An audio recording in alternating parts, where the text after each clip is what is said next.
حضرت موسیٰ علیہ السلام اور قارون۔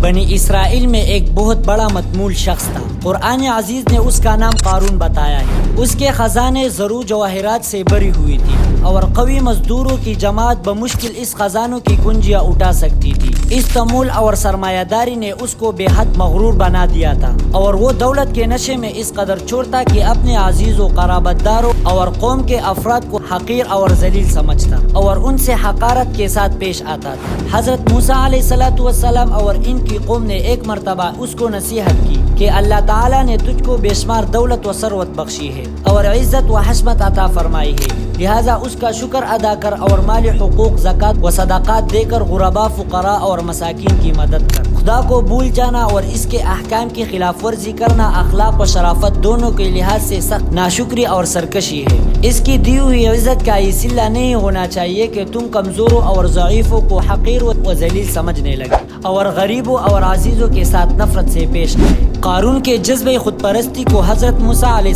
السلام کی یہ نصیحت پسند نہ آئی اور اس نے مغرور انداز میں کہا، موسیٰ، میری دولت و ثروت تیری خدا کی عطا کردہ نہیں ہے، یہ تو میرے عقلی تجربوں اور علمی کاوشوں کا نتیجہ ہے، جسے کہ قرآن مجید میں ہے۔ قال انما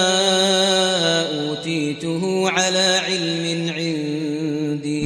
میں تیری نصیحت مان کر اپنی دولت کو اس طرح برباد نہیں کر سکتا۔ مگر حضرت موسیٰ علیہ السلام برابر اپنی فرض تبلیغ کو انجام دیتے اور قارون کو راہ ہدایت دکھاتے رہے۔ قارون نے جب یہ دیکھا کہ حضرت موسیٰ علیہ السلام کسی طرح پیچھا نہیں چھوڑتے تو ان کو زج کرنے اور اپنی دولت و ثروت کے مظاہرت سے مرعوب کرنے کے لیے ایک دن بڑے کافروں کے ساتھ نکلا۔ حضرت موسیٰ علیہ السلام بنی اسرائیل کے مجمع میں پیغام الہی سنا رہے تھے کہ قارون ایک بڑی جماعت اور خاصی شان و شوکت اور خزانوں کی نمائش کے ساتھ سامنے سے گزرا۔ اشارہ یہ تھا کہ اگر حضرت موسیٰ علیہ السلام کی تبلیغ کا یہ سلسلہ یوں ہی جاری رہا تو میں بھی ایک کثیر جتا رکھتا ہوں اور زر و جواہر کا بھی مالک ہوں، لہٰذا میں ان دونوں ہتھیاروں کے ذریعہ حضرت موسیٰ علیہ السلام کو شکست دے کر رہوں گا۔ بنی اسرائیل نے جب قارون کی اس دنیاوی ثروت و عظمت کو دیکھا تو ان میں سے کچھ آدمیوں کے دلوں میں انسانی کمزوری نے یہ جذبہ پیدا کیا کہ وہ بے چین ہو کر یہ دعا کرنے لگے، اے کاش یہ دولت و ثروت اور عظمت و شوکت ہم کو نصیب ہوتی۔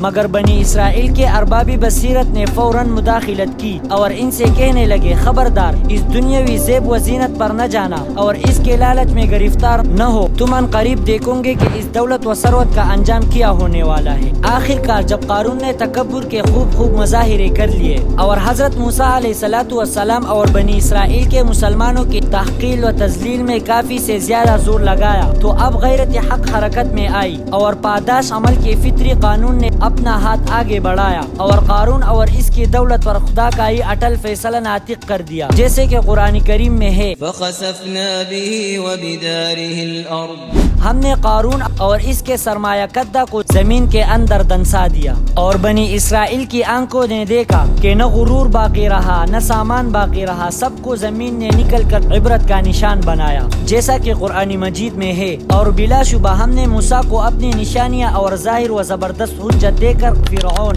حامان اور قارون کے پاس بھیجا تھا، بس ان سب نے یہ کہا کہ یہ تو جادوگر ہے، بڑا جھوٹا۔ اور دوسرا ارشاد ہے، اور بے شبہ ان کے پاس حضرت موسیٰ علیہ السلام کلی نشانیاں لے کر آیا، پھر انہوں نے زمین میں کبر غرور اختیار کیا اور وہ ہم سے جیت جانے والے نہیں تھے، پھر سب کو پکڑا ہم نے اپنے اپنے گناہ پر، پھر کسی پر ہم نے ہوا سے پتراؤ کیا اور کسی کو چیخ نے ادبایا اور کسی کو زمین میں دنسا دیا اور کسی کو ہم نے غرق کر دیا، اور اللہ تعالیٰ ان پر ظلم کرنے والا نہ تھا مگر وہ خود اپنے اوپر ظلم کرنے والے تھے۔